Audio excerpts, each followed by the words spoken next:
Hi, welcome to YoYo TV. రాజకీయాలు దేన్నైనా మార్చేస్తాయి.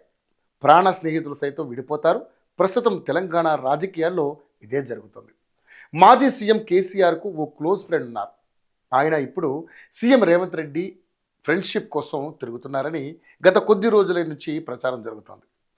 ఎప్పుడు ఉప్పు నిప్పులా ఉండే రేవంత్ రెడ్డి కేసీఆర్ మధ్య సత్సంబంధాలు తక్కువగానే ఉంటాయి. దీంతో వీరికి సన్నిహితంగా ఉన్న వారి మధ్య కూడా సంబంధాలు అంతంత మాత్రంగానే ఉంటాయి. అయితే తాజాగా గులాబీ బాస్ ఫ్రెండ్ ప్రతిమ శ్రీనివాసరావు సీఎం రేవంత్ రెడ్డికి దగ్గరవుతున్నట్లుగా రాజకీయ వర్గాల్లో చర్చ నడుస్తుంది.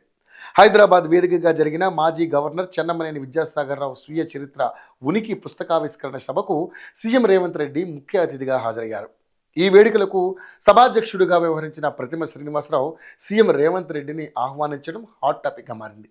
అయితే వీరిద్దరూ క్లోజ్ అవ్వడం వెనక కారణాలపై రాజకీయ వర్గాల్లో జోరుగా చర్చ నడుస్తోంది. శ్రీనివాసరావు కరీంనగర్లోని Pratima medical college, Pratima hotels, Pratima group of companies చైర్మన్గా కొనసాగుతున్నారు. ఆయన విద్యాసాగర్ రావుకు మేనరుడు. ఈయన సోదరుడు బోయినపల్లి వినోద్ కుమార్ మాజీ సీఎం కేసీఆర్కు అత్యంత సన్నిహితంగా ఉన్నారు.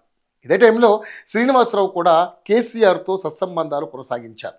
పుస్తకావిష్కరణ సభలో సీఎం రేవంత్ను ప్రతిమ శ్రీనివాసరావు పొగడతలతో ముంచెత్తడం రాజకీయంగా హాట్ టాపిక్గా మారింది. శ్రీనివాసరావుపై హైదరాబాద్ పక్కనే ఉన్న తెల్లాపూర్లో కోట్ల విలువ చేసే ప్రభుత్వ భూమిని కబ్జా చేశారనే ఆరోపణలున్నాయి. ఈ కబ్జా ఆరోపణలపై గతంలో స్థానికులు ధర్నాలు కూడా చేపట్టారు. అయితే ఆయనపై ప్రభుత్వం ఎటువంటి చర్యలు తీసుకోలేదనే ఆరోపణలు కూడా వెలువెత్తుతున్నాయి. ఈ నేపథ్యంలో రేవంత్తో శ్రీనివాసరావు సన్నిహితంగా ఉండడం చర్చనీయాంశంగా మారింది. ఎన్నడూ లేని విధంగా ఇద్దరి మధ్య స్నేహం చిగురుస్తోందని, అందుకు పుస్తకావిష్కరణ సభను వినియోగించుకున్నారనే చర్చ నడుస్తుంది. ఇది ఇంకా బలపడితే రానున్న రోజుల్లో శ్రీనివాసరావు హస్తంలో చేరడం ఖాయంగా కనిపిస్తోంది.